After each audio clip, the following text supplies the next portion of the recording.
welcome to this edition of Canola TV, featuring the latest information on producing and marketing winter canola in the Southern Plains.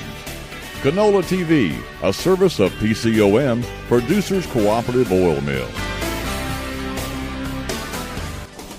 Hi everybody, welcome back to this edition of Canola TV. So glad to be along with you today. And joining us here in Altus is Jeff Scott. Jeff, of course, actually farms up close to the Kansas border in north central Oklahoma. Jeff, tell me first of all about your 2012 growing experience.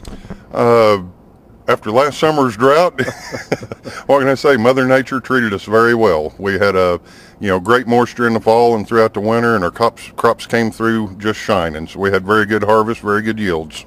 Now, I know that you actually had, in some cases, some canola you had to pick up after some storms too, though. Yes, Mother Nature did visit us with some tornadoes. Had a neighbor's barn land on top of my field, and various other pieces of equipment from around his farm blew down across us. So Mother Nature pushed canola for us. Unfortunately, it was all one direction. So we got to cut some half sections one direction, deadhead back, and then make another cut. So challenging, but the yield was still there. Very, very good yields coming off those fields, so it was worth the hassle. Let's talk about, obviously we're hot, dry again here in the middle of this summer. Thinking about the 2013 crop, what are you kind of anticipating that you're going to do this year? I'm going to stick with my rotation. I'm in it for the long haul. This crop is resilient. It's been able to handle the droughts, the late freezes, wet weather, dry weather, everything that we've thrown at it. I keep trying to come up with an excuse to maybe cut back on acreage.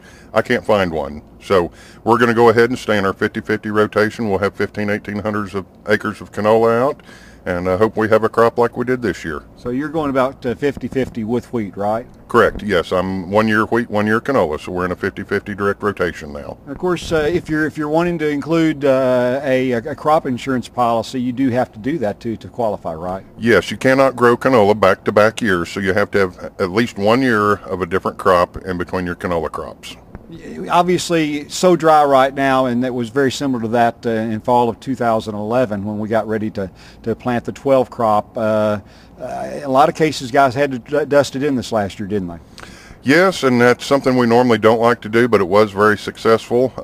Would like to say we've started fertilizing our canola ground, what was in canola production for 12. We've still got moisture there. Our ground is not hard.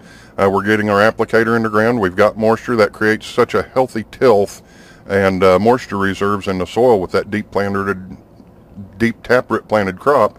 We're having no trouble going out here and now putting on our anhydrous ammonia that we will use for our wheat planted this fall. I guess the roots easily get 1, maybe even 2 feet deeper than wheat?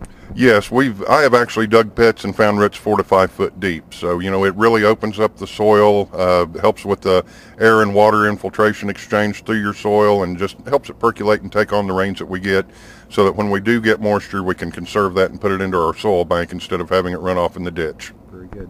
Jeff, appreciate your time today. Jeff Scott joining us today, talking about looking forward to the 2013 growing season, starting with the planting season coming up September, October of this year. I'm Ron Hayes for Canola TV.